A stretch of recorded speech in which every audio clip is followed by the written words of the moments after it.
In the cold of winter, a battered gay teen collapsed on the marble steps of the porch, his hope nearly gone. "Please," he pleaded to the biting wind. "I can't take his beatings anymore." In that moment, the door opened, and a lonely Mafia boss in a tailored black suit knelt beside him. What he did next would spark a transformation no one could have imagined. The city had a way of falling silent under snow. As December twilight draped itself across the avenues, flakes floated gently onto rooftops and wrought iron fences. Streetlights cast a soft orange glow through the mist, and the sounds of traffic were muffled beneath a thickening white layer. Marco Moretti walked slowly down the cleared path to his home, his imposing figure cutting a sharp silhouette against the storm. He moved with a quiet authority that made people on the street give him a wide berth. He didn't have anyone, not since Antonio died. At a corner townhouse, a family bundled in puffy coats laughed as they added a carrot nose to a freshly built snowman. Inside, warm, yellow light flickered from the windows. A Christmas tree blinked behind the curtain. Marco paused, his hand tightening in the pocket of his cashmere coat. The sound of their laughter felt like a knife pressed softly against old wounds. He stood there a moment too long, breath steaming in the cold, and whispered to no one. Antonio would have loved this. His voice cracked. He turned back toward his own house, quiet, immaculate, and cold, a fortress that looked like a home. As he stepped inside the grand foyer, he let his leather gloves fall to a polished mahogany table. His fingers trailed along its edge, landing on the single picture frame. He never moved. He and Antonio in the snow, their smiles radiant, the kind that could warm a room. He hadn't smiled like that in years. Just as he was about to turn off the porch light, something on the steps made him freeze. A small shape, slumped against a stone post. A boy. He blinked. Yes. A teenager, shoeless, his feet raw against the freezing stone. He was wrapped in a tattered hoodie too thin for the cold, his knees drawn to his chest, his fingers red and clinging to the edge of the steps like he was afraid to let go. "Hey, hey!" Marco shouted, already running, his dress shoes skidding slightly on the icy marble. His heart pounded harder with each step. By the time he reached the boy, he was breathless. Up close, the kid looked no older than 17. His face was pale beneath a constellation of bruises and smudges of dirt. Blood crusted at his temple. His lips were turning blue. He lifted his eyes to Marco, glassy and barely open. "Don't let him find me," he whispered, so softly Marco almost didn't hear it. A chill that had nothing to do with the snow ripped through him. Without thinking, Marco scooped the boy into his arms. He was light, far too light. Marco's breath hitched as he felt how fragile he was beneath the damp hoodie. The boy didn't flinch, didn't cry, didn't resist. His body was limp, his skin ice-cold. Marco sprinted to his black sedan parked at the curb, laying him gently on the heated leather of the back seat and wrapping his own coat around him. His fingers, usually so steady, trembled as he started the engine. His heart was hammering so loudly it drowned out the classical music playing softly on the radio. "Hold on, kid. Just hold on," he murmured, glancing back at him in the rearview mirror. The boy's eyes were closed now. The drive to the emergency room was a blur of red lights and prayers whispered through gritted teeth. He screeched to a stop beneath the ER awning, and before the car fully settled, 2 nurses were already sprinting out, alerted by his frantic call en route. Inside the hospital, everything happened in a rush of beeping machines and practiced efficiency. The boy was wheeled away as Marco followed close behind. Then came the moment that silenced everything. A doctor pulled back the blanket covering the teen. He froze, his face paling. "These aren't just from tonight," he said, his voice low and horrified. "These are layers of injuries. Some old, some healing, some fresh." Marco stood frozen, his knuckles white where he gripped the bed rail. He looked down at the boy, this broken stranger who had stumbled into his life from the freezing dark. "Who did this to him?" he asked. His voice wasn't loud, but it carried the weight of a man who had lost everything once and knew, deep down, he couldn't turn away again. The morning after the storm, the city lay under a blanket of quiet white. Marco sat in his car parked in front of the hospital, the engine off. He hadn't slept. His mind had circled back again and again to that moment. Don't let him find me. That whisper haunted him. The words of someone who'd given up, hoping anyone would care. Marco closed his eyes and leaned his head against the steering wheel. This isn't your life, he reminded himself. You don't know him. You don't owe him anything. But even as the thought formed, he knew it was a lie. Something had changed, something small but irreversible. It started with the way the boy had looked at him, like he was the last door he dared to knock on. He stared up at the hospital. Somewhere inside, that boy lay alone, probably scared. He should drive away, leave this to the system. But his fingers wouldn't move to start the engine. Instead, they curled tighter around the wheel. A business card lay on the passenger seat, left by the officer who had taken his statement. Detective Isabella Rossi. Marco exhaled sharply and shoved open the car door. Inside, the fluorescent lights made his eyes ache. A young nurse at the desk recognized him immediately. Mr. Moretti, you're back. Yeah. Is he awake? He had a restless night. No one's come for him. Still no legal guardian on record. The nurse lowered her voice. We did a full trauma scan.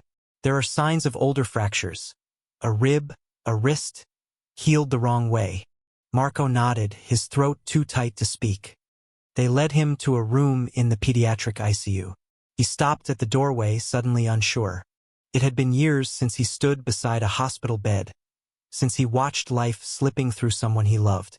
Old ghosts rose like steam in the cold. But then he saw him, curled beneath the white blanket, a too thin arm draped limply across his chest. His face was turned toward the window, a tube in his hand. Dried blood still clung to his hairline. Marco stepped in quietly. He just stood there, taking in how impossibly small the teen looked in that big bed. The monitor beeped softly, a steady rhythm. As if sensing him, the boy's fingers twitched. His eyelids fluttered. Slowly, his head turned toward Marco. Their eyes met. Hi, Marco said gently. The boy blinked once, his voice little more than a breath. Don't let him take me back. The words sliced through Marco. Not screamed, not sobbed, just stated. Like a fact, a plea too tired to hope. He hadn't planned on staying. He hadn't planned on getting involved. But the boy's eyes were locked on his now, wide and glassy, and full of an unspoken question. Will you leave me too? And in that split second, Marco knew. He couldn't walk away. He sat down slowly in the chair beside the bed. His voice, when it came, was rough. You're not going back to anyone. Not if I can help it. The boy's eyes drifted closed, but not before Marco saw it. A tremble at the corner of his mouth. Relief, maybe, or something close to it. That night, Marco sat at his massive kitchen island, staring at his phone. He dialed the number on the business card. It rang twice, then clicked. Detective Rossi speaking. Marco closed his eyes, drew a deep breath, and said, I think there's a child who needs help, and I'm not going to let him slip through the cracks. The precinct smelled like cold coffee and exhaustion. Marco sat across from Detective Rossi, a woman in her early 40s with deep lines around her eyes. Her desk was buried in files. He's in the system, she said, rubbing the back of her neck. His name is Finn. Mother passed away a few years ago. Father's whereabouts unknown. He's been in the custody of his uncle, Rick. Marco shifted forward. Has anyone checked on him? Rossi hesitated. We tried. Flagged once last year after a neighbor called in a noise complaint. Rick told officers Finn was clumsy. Fell down the stairs. Case closed. Marco's jaw tightened. You call this dormant? Rossi sighed. Mr. Moretti, the system is overloaded. But off the record, I think this kid fell through the cracks, and I'm not okay with that. Take me there, Marco said, his voice flat. Rossi blinked. Where? To the uncle's apartment. I want to see where he's been living. That's not procedure, Rossi warned. And I'm not authorized to take a private citizen into. I'm not a tourist, Marco interrupted, his voice dropping to a low, dangerous tone that made the seasoned detective freeze. It was the voice of a man accustomed to being obeyed. I'm the one who found him freezing to death with blood on his face. Either you let me come with you, or I'll go myself. 10 minutes later, they were driving through a part of the city where snow turned gray quickly and porch lights flickered like dying stars. They pulled into a lot behind a squat building with peeling paint. The hallway reeked of cigarette smoke and stale alcohol. Rossi knocked sharply on the door to apartment 4C. No answer. She knocked again, louder. A grating voice snapped from inside. Who is it? Police, Rossi called out. It's about Finn. A moment later, the door creaked open. Rick looked like he hadn't slept in days. Hair pulled into a greasy ponytail. Oversized hoodie stained at the cuffs. Dark circles under his eyes. You've got some nerve, he slurred. We need to check the residence, Rossi said calmly. Rick rolled his eyes and staggered back, leaving the door wide. Marco stepped in behind Rossi and immediately regretted it. The apartment was a wreck. The stench of mold, cigarettes, and something rotting assaulted his senses. Empty beer cans littered the floor. But it was the silence that disturbed him most. The silence of a place that had not known comfort in a long, long time. He scanned the room and saw it. A thin, stained mattress in the corner of the living room. No sheets, no pillow. A single moth-eaten blanket crumpled on top. And then he saw the closet door. It was padlocked from the outside. Rossi exchanged a glance with him. We'll be reporting this as she moved toward the back of the apartment. Marco's stomach turned. This wasn't neglect. This was abuse. Systematic, calculated. He turned back toward Rick, who was digging through a pile of mail. You ever think to take him to a doctor? Marco asked coldly. Rick scoffed. That little brat fakes stuff for attention. He's unnatural, always whining. I didn't ask to raise some queer kid. Marco's hands balled into fists. The slur hung in the air, thick and poisonous. I'm done here, he muttered, turning and striding out. The cold air outside felt like fire against his face. The images stayed burned in his mind. The padlocked closet, the mattress on the floor, the venom in Rick's voice. Now you've seen, Rossi said grimly. This will help the emergency custody filing. He's not going back there, Marco said, his voice final. No, Rossi agreed. He isn't. Snow whipped in angry spirals outside the hospital as Marco pressed his hand to the glass. Down the hall, a nurse touched his arm gently. You can go in now. He's been asking for you. Marco walked back into Finn's room. The beeping of machines was softer now. His color had improved slightly. He sat up a little, clutching the thin blanket. Hey there. I brought you something, Marco said, kneeling beside the bed. He reached into his coat pocket and pulled out a small, leather-bound sketchbook and a set of charcoal pencils. Figured you might be bored. Finn stared at them, then slowly extended his hand. When his fingers closed around the sketchbook, something in Marco's chest cracked open. He didn't say thank you. He just held it to his chest like a life vest. Marco stayed with him, not speaking, just offering a silent, steady presence. That was enough for now. Earlier that morning, he had met with Julian Croft, a man who was far more than a lawyer. He was Marco's consigliere. Julian's sharp eyes missed nothing. He has no parent fit for guardianship.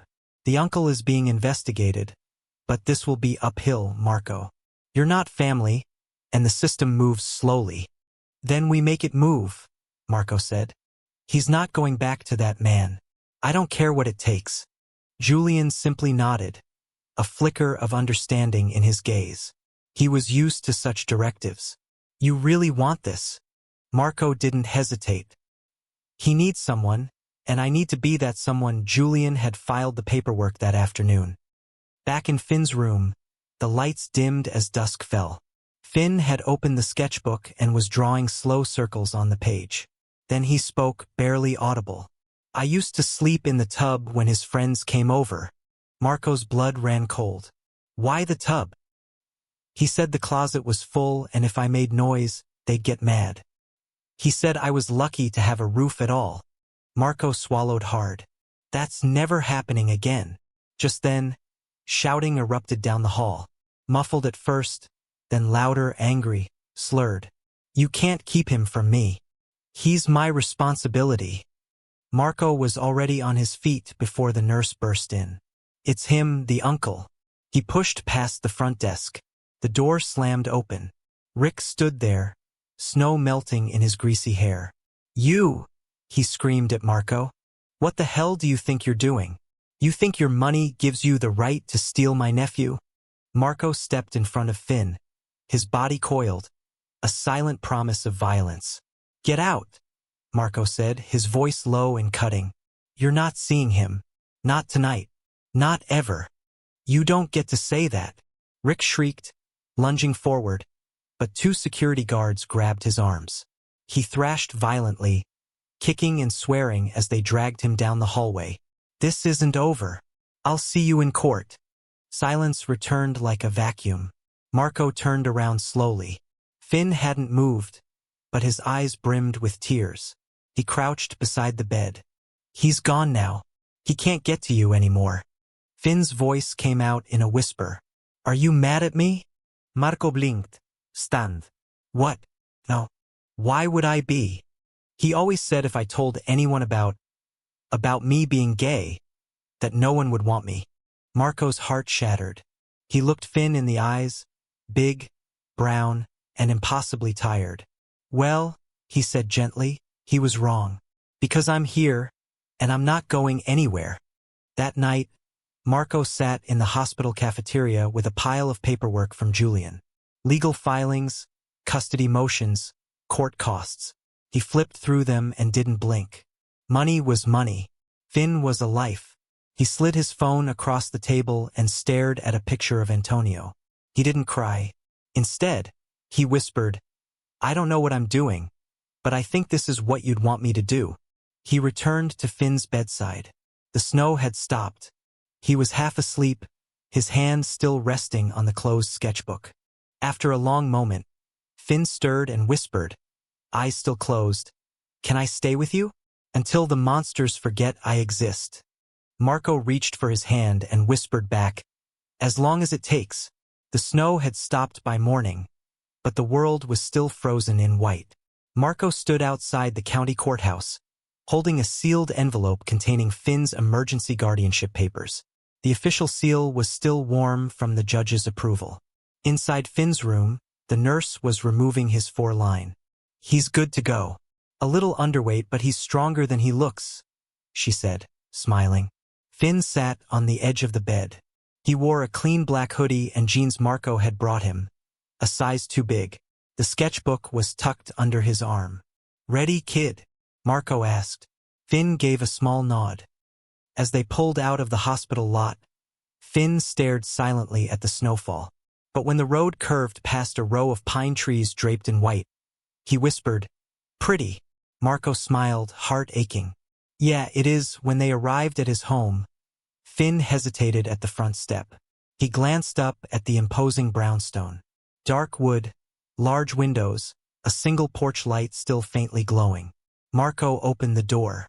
Come on, let's get you warm inside. The house exhaled heat. The smell of cedar logs crackling in the fireplace filled the air. Finn stepped in slowly, eyes scanning the high ceilings and the book-lined shelves. He stood frozen on the mat. It's quiet. Marco knelt beside him. Yeah, he said, but not the scary kind. This is the kind of quiet that lets you sleep. Finn nodded once and whispered, It smells safe. He showed him to a guest room on the second floor. I made some changes, he said softly. You tell me if you want to change anything else. Finn stepped in. The walls were a soft gray. A proper desk sat in the corner with art supplies. A charcoal gray quilt was draped neatly over a queen bed. The window overlooked a snow-dusted private garden. Finn didn't say a word. He walked to the bed and gently pressed his hand into the blanket. Garrett watched him, a tightness in his chest. Grief and hope, he realized, could sit side by side. Later that night, he put on a soft vinyl record, something Antonio had once loved. The music didn't feel haunting. It felt necessary. Finn curled up on the living room couch, the sketchbook in his lap. At one point, Marco walked past the room and heard him whispering aloud, creating a story for the figures he was sketching. When Finn noticed him, he froze. Marco smiled gently.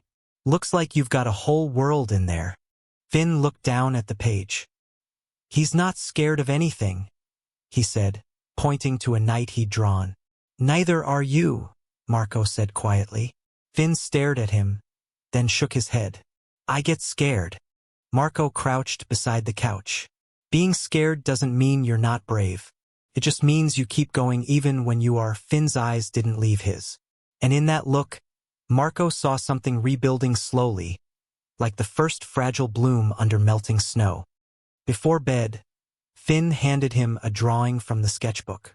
It showed two figures, one tall and one smaller, standing under a starry sky. You can have this one, he said. If you get scared. Marco took the drawing with a smile, his throat tight. Thanks. I think I might need this more than you know. Finn crawled into bed on his own. Marco tucked the blanket around him gently and turned off the light. He sat outside the door for a while, just listening. There were no screams, no creaks of fear, only the soft breathing of a boy finally resting. Then it came, a whimper. He stepped inside. Finn sat up, pale and trembling. I'm sorry, he whispered. What for? Marco asked, sitting beside him. I had a bad dream. I didn't mean to. Hey, he said softly. You don't ever have to be sorry for that. Not here. In the dream, I was back there. In the closet. He was outside the door. I couldn't breathe. Marco exhaled, slow and heavy. You're not there anymore, Finn. You're safe. I promise. He sat beside him as he drifted off again, his breath slowly deepening. Outside, the snow began to fall again, soft and steady, erasing the tracks of old footprints. In this house, at last, there were no monsters, and Marco Moretti would make damn sure it stayed that way. His phone buzzed with a message from Julian. Hearing set, Friday 9 a.m., M Courtroom 4B. Be there early. Marco read it twice, set a reminder, and whispered to the sleeping house. We'll be ready. The courthouse smelled like old paper and nervous sweat. Marco sat on a narrow wooden bench outside Courtroom 4B, Finn beside him, legs dangling. He dressed him in a soft gray sweater and dark jeans. The sketchbook was clutched tightly in his lap. Across the hall, Rick paced, arms crossed over a stiff blazer that didn't quite fit. Julian leaned in beside Marco. Judge Kane is fair but thorough. He won't be swayed by theatrics. But Finn's testimony, it'll matter more than anything. He's just a kid, Marco murmured. He's the truth, Julian replied. And judges listen to the truth. The door opened. We're ready. Marco rose, gently squeezing Finn's hand. He looked up at him, his eyes wide and dark and trembling. It's okay, Marco whispered, crouching to his level. I'll be right here the whole time. Rick was first. He took the stand and dove into a performance. He's my blood, he said, voice trembling with fake emotion. I've cared for him since he was 3. This man, this stranger, thinks money makes him a better parent. When it was Marco's turn, he stood simply and spoke simply. I don't think I'm better, he said. But I know what Finn needs. He needs safety, peace, and love. I can give him all 3-inch. Then came the moment everyone dreaded. The clerk called Finn to the stand. Marco's stomach nodded. The judge leaned down slightly. You can bring your sketchbook with you if you want. Finn climbed into the seat, feet swinging. What's your name, son? The judge asked gently. Finn, he whispered. Can you tell me about where you lived before? Finn's grip tightened on his sketchbook. He made me sleep in the closet, he said finally, his voice small but clear.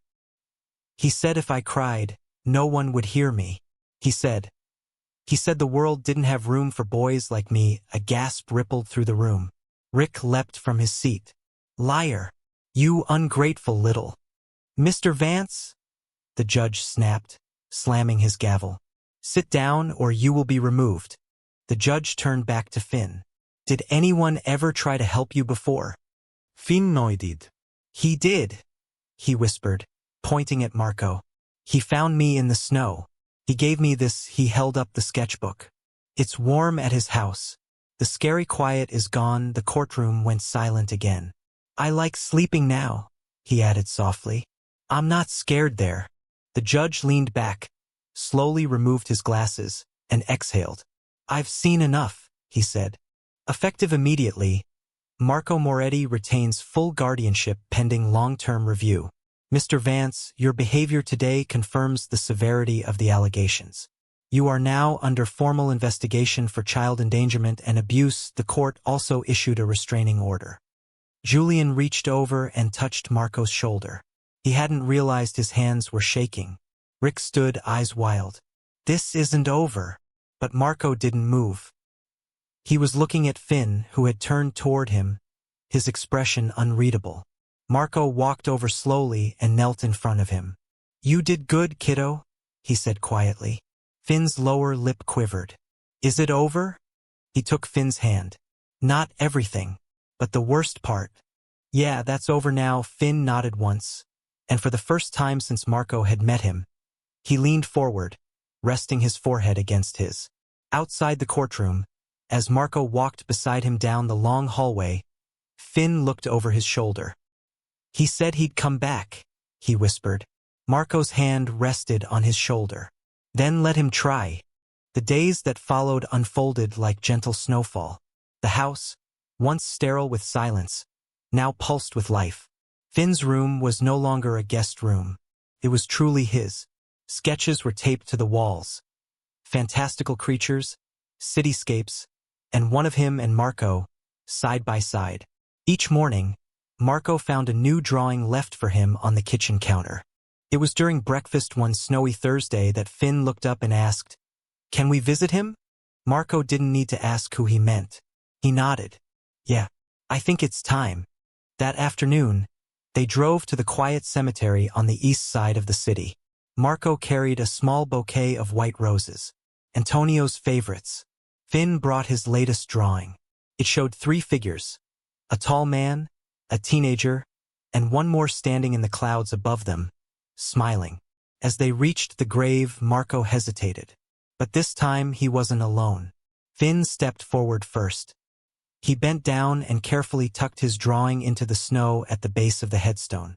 Eu isparat. I'm Finn. I live with your family now. I hope that's okay. He would have loved you, Marco murmured, his voice breaking. They stood in silence together. For a moment, the cold didn't feel so sharp.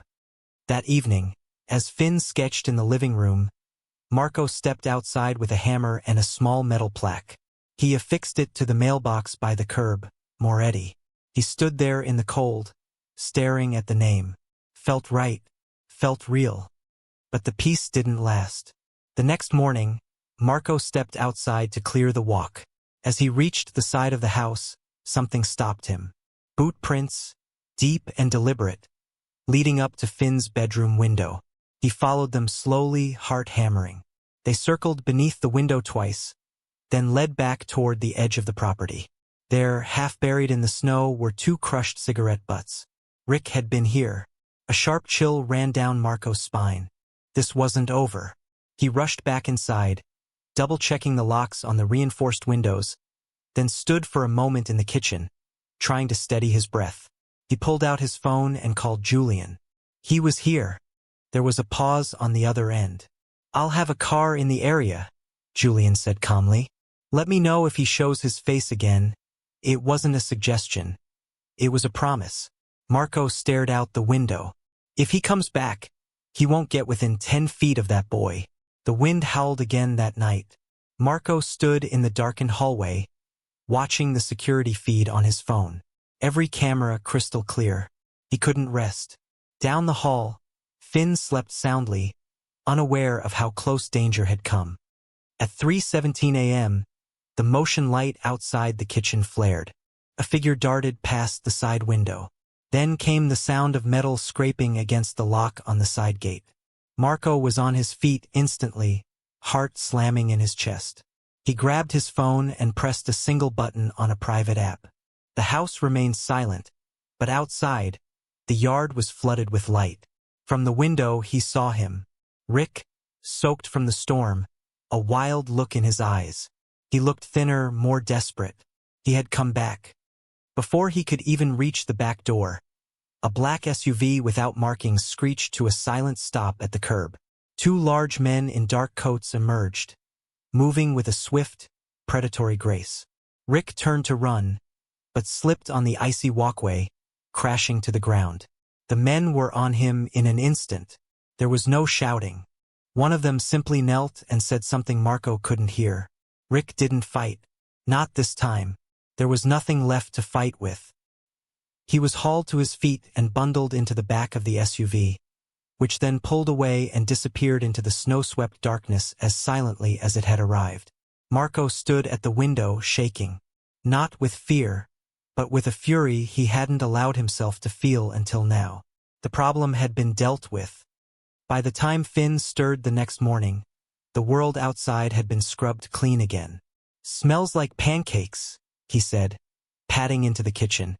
"It does," Marco said with a smile. He didn't tell him what had happened. All that mattered was that he was here, safe, warm, loved. That afternoon, they returned to the courthouse. This time, not for a fight, but for closure. The courtroom was less crowded. Rick was gone, and he wouldn't be coming back. The judge looked down at Marco with a tired smile. "Mr. Moretti, I've reviewed the reports, the home visits, Finn's statements. It is clear he belongs where he is." He barely heard the rest. Permanent custodie. The words echoed in his chest like church bells. When the gavel came down, Finn looked up at him. "Does that mean I stay?" Marco knelt beside him. "It means this is your home now. Forever, if you want it." Finn didn't answer.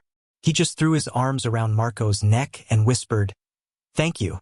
That night, the fireplace crackled. For the first time in a long time, Marco's house was more than a shelter. It was a home. As the sun set, Finn climbed onto the windowsill and placed his sketchbook in the corner, facing outward. "What's it doing up there?" Marco asked from the couch. "It's watching," Finn said matter-of-factly. "So the monsters don't come back." Marco smiled. Smart kid. Finn curled up beside him a few minutes later, head on his arm, his breathing slowing. Just before he drifted off, he whispered, "You saved me." Marco looked down at him, his heart swelling. "No, kid," he murmured. "You saved me first," and outside the frosted window, as night wrapped around the home like a blanket, the snow continued to fall, quiet, steady, and undisturbed.